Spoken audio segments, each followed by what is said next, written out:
Working from home, online school, telehealth, the COVID-19 pandemic has shined a light on the widening digital divide in Montana. NBC Montana's Margaret Fole is working for you to find solutions.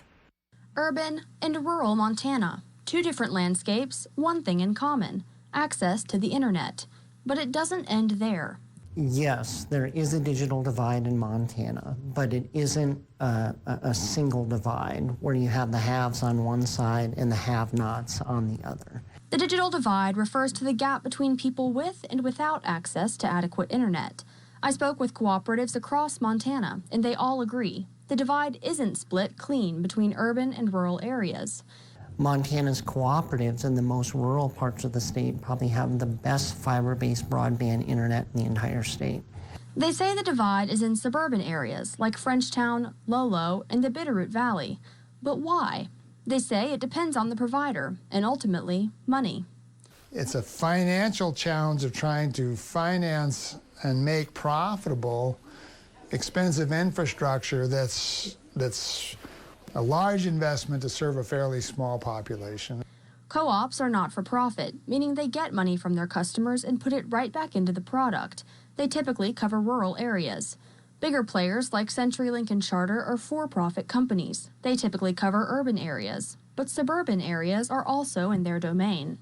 CenturyLink has no obligation to provide broadband to anyone. And so they're only going where it's economical. They have broadband in suburban areas, but it's not always adequate. Many suburban areas in Montana still have copper broadband infrastructure, and it's often asymmetrical. That means download and upload speeds aren't equal. Equal speeds are important for things like video conferencing, where you're downloading, say, video of other people in your work meeting and uploading video of yourself. We are still struggling to upgrade our systems to be able to get past asymmetrical data service and provide a more symmetrical and robust data service to our customers. The solution?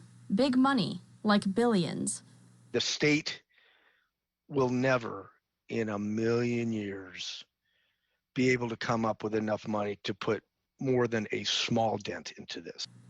So it'll take help from Congress. Senator Jon Tester secured over $10 million through the Department of Ag's Reconnect program.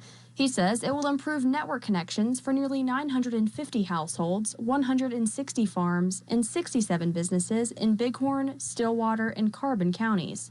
Policymakers at both the state and federal level need to decide, hey, broadband is a priority.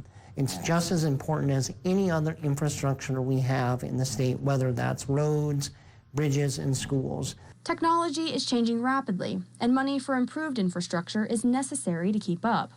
Until that money comes in and improvements begin, co-ops say that could take 20 years. Until then, suburban Montana may have inadequate access to internet and therefore pandemic necessities like video conferencing, education, and telehealth, especially compared to their counterparts, urban and rural Montana, on the other side of the digital divide. Reporting in Missoula, Margaret Fole, NBC Montana.